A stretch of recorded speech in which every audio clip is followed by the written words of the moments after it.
Newborn American babies. Newborn citizens of these United States. Free and with rights guaranteed by the Constitution. But let's take a closer look. These new arrivals in a typical American town have equal legal rights. In class, they are not equal at all. Each has a social status handed on to him by his family, ascribed to him at birth. Meet Guilford Ames III, the latest addition to one of the town's upper-class families. Guilford Ames II is the wealthiest man in town. He owns a large factory. The Ames is one of the oldest families in the community, and so it represents prestige as well as wealth. This is where an Ames family has lived for the last 100 years, and this is where Guilford Ames III will live. Like most of the babies here, this one, Theodore Eastwood by name, has an ascribed status of middle class. His father is Joseph Eastwood, high school educated and a white-collar worker in the Ames factory.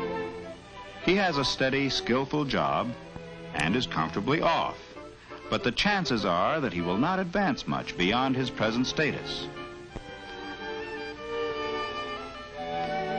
The mortgage on his house is on its way to being paid, and someday it undoubtedly will be. Although young Ted Eastwood has an ascribed status of middle class, the best status he achieves during his lifetime may be higher than the one he was born with. It could be true to maybe David Benton, whose ascribed status is lower class. David's father is Michael Benton, an unskilled factory worker who has a meager education. Mr. Benton rents the upper floor of a two-family house in a rundown section of town. The ability to rise from an ascribed status to an achieved one is called vertical mobility and is particularly characteristic of the United States. There are class lines within each general group, and these vary geographically and in relation to nationality, religion, and race. Class exists in the United States as it does everywhere, and it plays a vital part in the life of every community.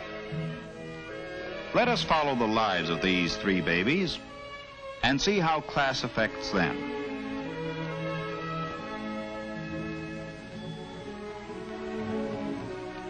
"18 years later, Gil, Ted, and Dave are in the graduating class of the town's high school.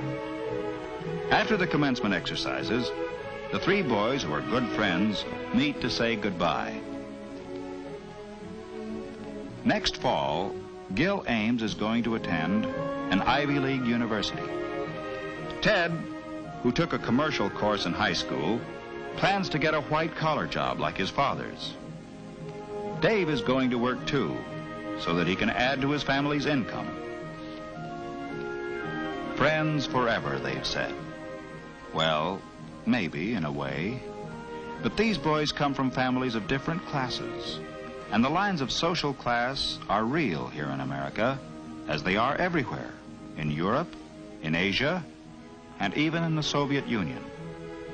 As the years pass, class boundaries will separate Gil and Ted and Dave more and more. The boundaries between Ted's middle-class parents and Dave's lower-class parents are as important as those that lie between the upper and the middle classes. Even the simple event of graduation from high school has a different significance for the boys and their families. For Gil, it is only a milestone in his formal education. Later that night, Mr. Ames has a serious talk with his son. Mr. Ames tells Gil that he sent him to public high school so that he could gain a democratic background. But now he's about to enter an environment more in keeping with his social position. At college, he will meet men of his own kind. Gil understands, because already he has developed an awareness of his class, its patterns, and its rules.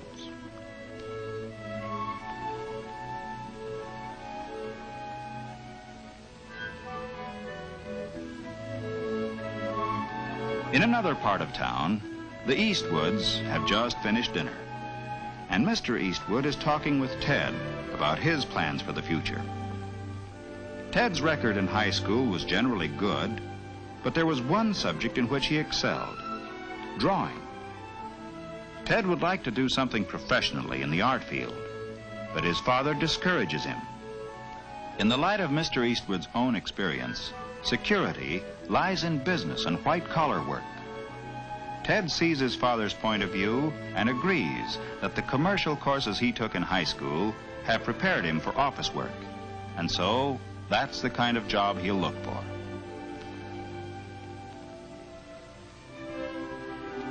In the Benton household, graduation from high school is an event worthy of celebration, and a family party in Dave's honor is in progress. Mr. Benton proudly announces to the guests that Dave has already gone out and found himself a job. In the Benton family and among their neighbors, economic pressures are important. Dave's initiative in finding work is highly regarded by all of them, and his parents are justifiably proud.